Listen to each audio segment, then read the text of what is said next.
E aí pessoal, tudo bem? Estamos aqui para mais uma videoaula. O assunto de hoje vai ser impulso nervoso e sinapse nervosa.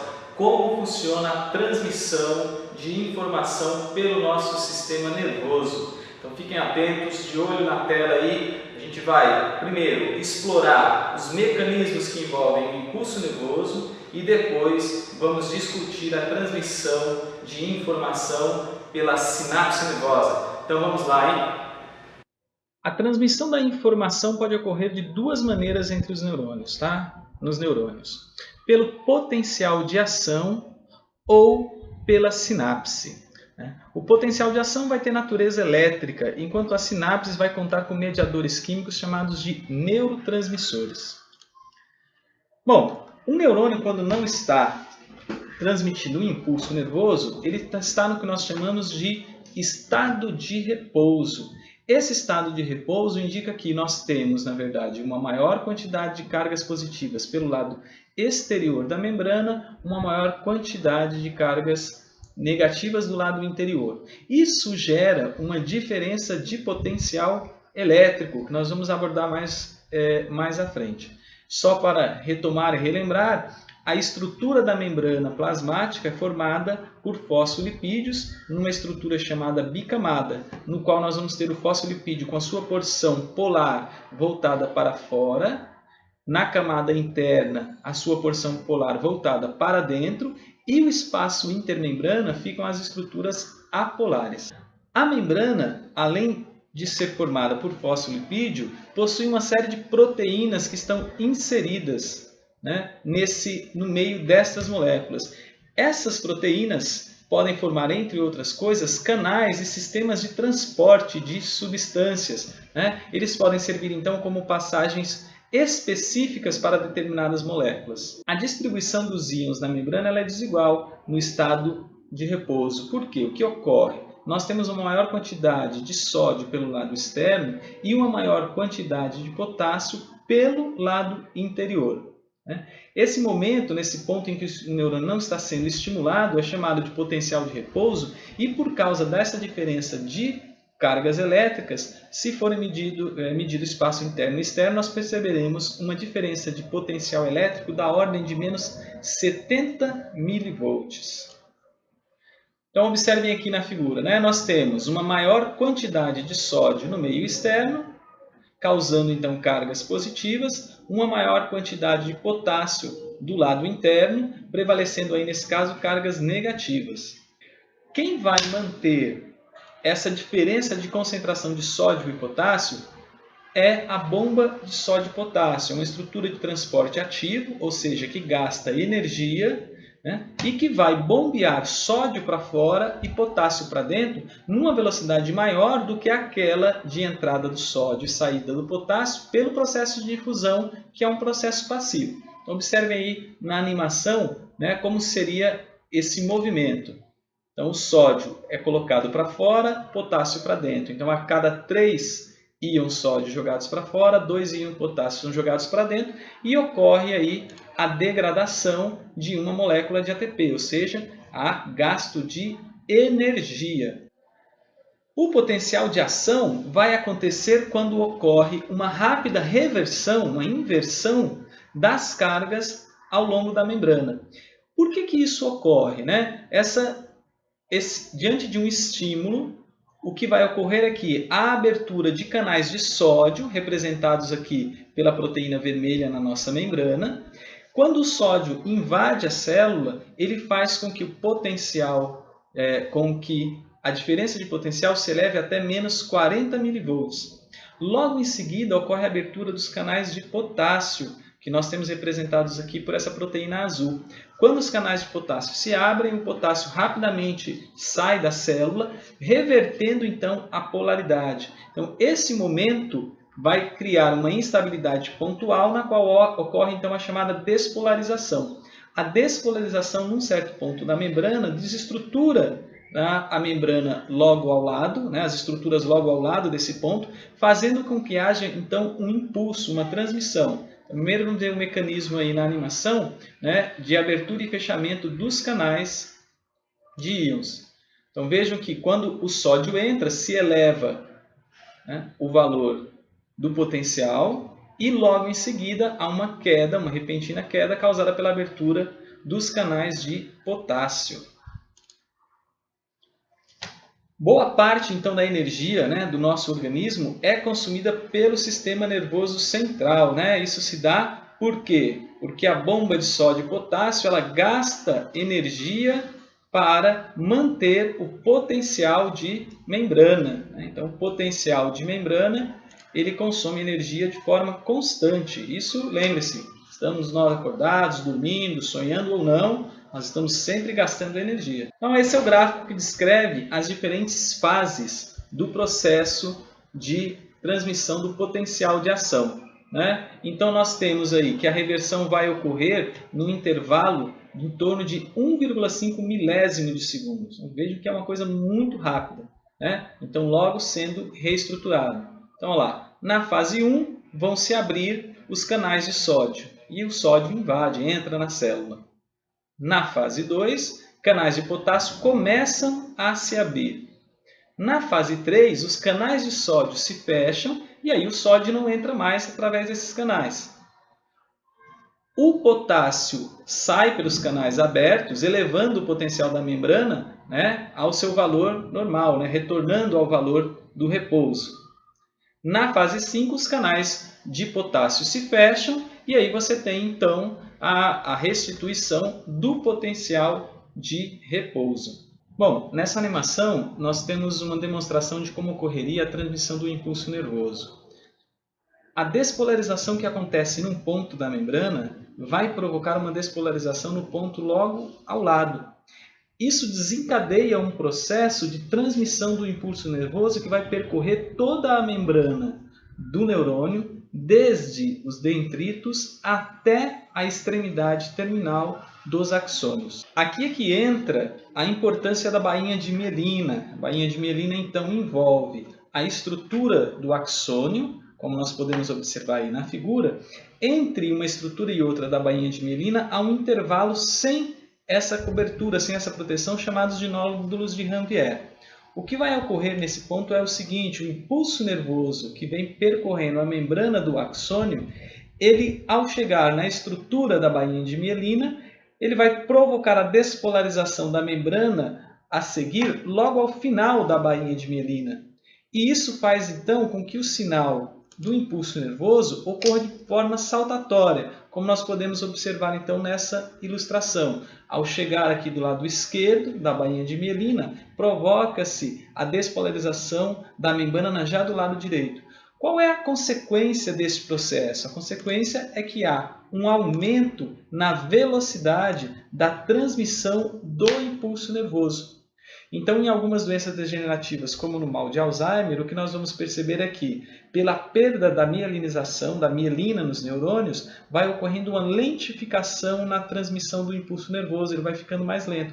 Por quê? Porque sem a bainha de mielina nesse caminho que nós estamos observando, o impulso nervoso teria que percorrer toda a estrutura da membrana, e não nesse mecanismo saltatório que nós estamos então discutindo.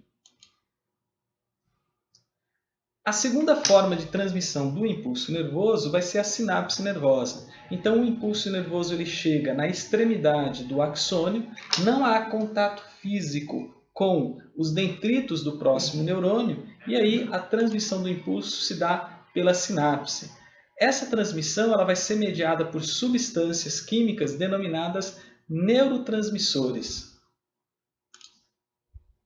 Os neurotransmissores eles ficam reservados dentro dos neurônios, né, em vesículas. Essas vesículas, contendo neurotransmissores, serão liberadas, né, para que ocorra a transmissão da informação. Vamos então observar esse mecanismo. Então, o potencial de ação vai atingir a região terminal do axônio, onde ocorre a sinapse. As vesículas irão se fundir com a membrana do neurônio e vão liberar um neurotransmissor na fenda sináptica, naquele espaço entre o axônio e o dendrito. Os neurotransmissores eles vão gerar um novo impulso nos dendritos do próximo neurônio, desde que hajam receptores químicos para essas moléculas. Então vejam na ilustração, né? Primeiro, por causa da alteração na membrana, ocorridas devido ao impulso nervoso, vai ocorrer então a fusão das vesículas com a membrana. Em seguida, o que nós vamos observar? Essa fusão faz com que os neurotransmissores sejam então liberados, né, no espaço sináptico. Vejam então na ilustração o que ocorreria, né? Então o impulso faz com que as vesículas se fundam à membrana, os neurotransmissores representados aí em verde vão chegar aos receptores representados por essas proteínas em azul na parte inferior. Ao se conectarem, né, nesses receptores, os neurotransmissores vão desencadear um novo impulso nervoso, transmitindo assim o sinal, a mensagem, a informação que está sendo veiculada. A ligação do neurotransmissor nos receptores de membrana permite a passagem de íons pela membrana, o que vai alterar o seu potencial naquele ponto, gerando então o nosso novo impulso nervoso. Isso vai acontecer através de dois tipos de receptores. Receptor ionotrópico, né? Esses receptores são canais dependentes de neurotransmissor que tem um sítio de ligação, um local onde o neurotransmissor se liga, né, ao receptor. Tá? Eles vão ser responsáveis pela inibição e excitação dos neurônios que nós vamos discutir logo a seguir. Receptores metabotrópicos são aqueles receptores que vão desencadear uma série de reações que vão culminar com a abertura de canais de íons, né? São responsáveis pela neuromodulação. Então vamos discutir esses assuntos agora. Então olha lá, como vai acontecer a transmissão do impulso nervoso? Então ocorre primeiro a despolarização da membrana pré-sináptica, ela despolarizada. Com isso ocorre a liberação dos neurotransmissores. Ao se conectarem aos receptores nos dendritos do neurônio seguinte, ocorre a abertura de canais de potássio, gerando uma nova despolarização. Outra possibilidade é aqui, quando ocorre a liberação dos neurotransmissores, eles se conectam aos receptores metabólicos.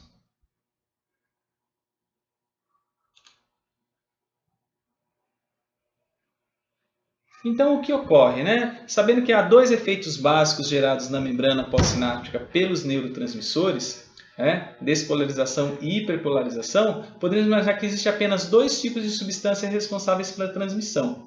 Só que não é o que ocorre. Na verdade, nós temos uma grande quantidade de neurotransmissores e os efeitos na membrana, tá, dependem não somente da natureza da substância, mas também da presença do receptor para esse mesmo neurotransmissor. Então significa, ó lá, como nós podemos observar na animação, né, o nosso neurotransmissor aí no formato de triângulo, ele é compatível, ele é recebido, ele tem um sítio, né, de ação, um sítio de ligação junto a esta proteína. Quando ele se liga, ó lá, abre-se o canal. Esse outro neurotransmissor representado aí pelo quadradinho verde, ele não terá efeito sobre este mesmo